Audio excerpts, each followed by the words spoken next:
Ka burra që historia i shpall legjenda dhe ka të tjerë që historia i fshin me qëllim. Në zemër të Ballkanit, mes luftrave, intrigave, perandorive dhe tradhtive, lindi një njeri që i sfidoi të gjitha. Ai ishte truri që nuk e kapën dot, strategu që nuk e ndalën dot, amiku më i rrezikshëm i Serbisë, Hasan Prishtina.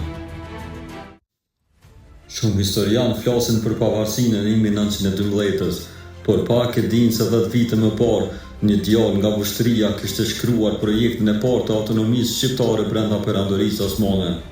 Në Stamboll, në zemër të fuqisë më të madhe të botës asaj kohe, Hasan Prishtina hartonte planin e ndarjes administrative të Shqipërisë, mbrojtjen e gjuhës, arsimin kombëtar dhe vetëqeverisjen. Ai propozon formimin e vilajetit shqiptar, një protestat e shtetit që do të lindte më 1912.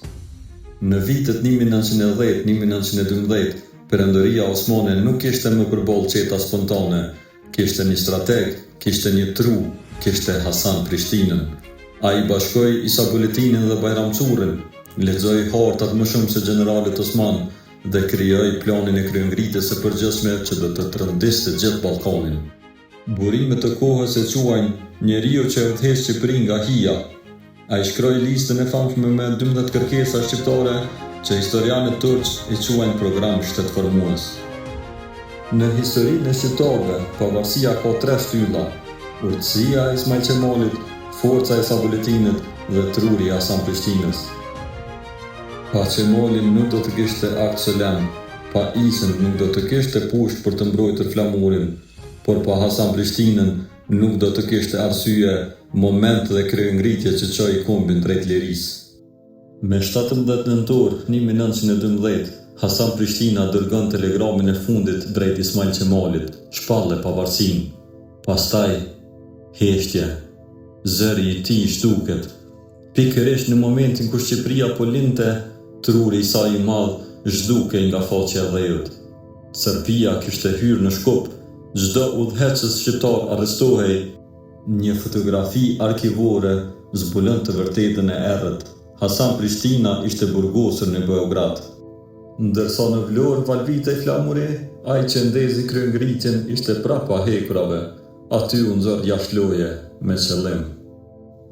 Në dokumentet serbe të kohës, emri i parë në listën e zezë ishte një Hasan Prishtina. Pse? Sepse ai ishte një projekt që Serbia nuk e duronte. Shqipërinë e Bashkuar, Kosovën e Lirë, kombin e pandar. Dhjetor 1921, Hasan Prishtina bëhet kryeministër i Shqipërisë. Qeveria e tij zgjat vetëm 5 ditë. Pse?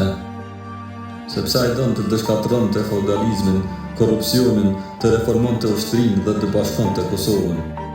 Fuqitë e mëdha nuk mund ta pranonin, dhe qeveria u rrëzua me urdhër nga jashtë. Në vitin 1933, Selanik. Plumbat e blerë nga shërbimet sekrete serbe rrëzojnë trupin e tij. Nuk e vranë për atë që kishte bërë, po për atë që mund të bënte. E dinin se ai e njihte planin e kufive, e dinin se do ta luftonte dhe e vranë.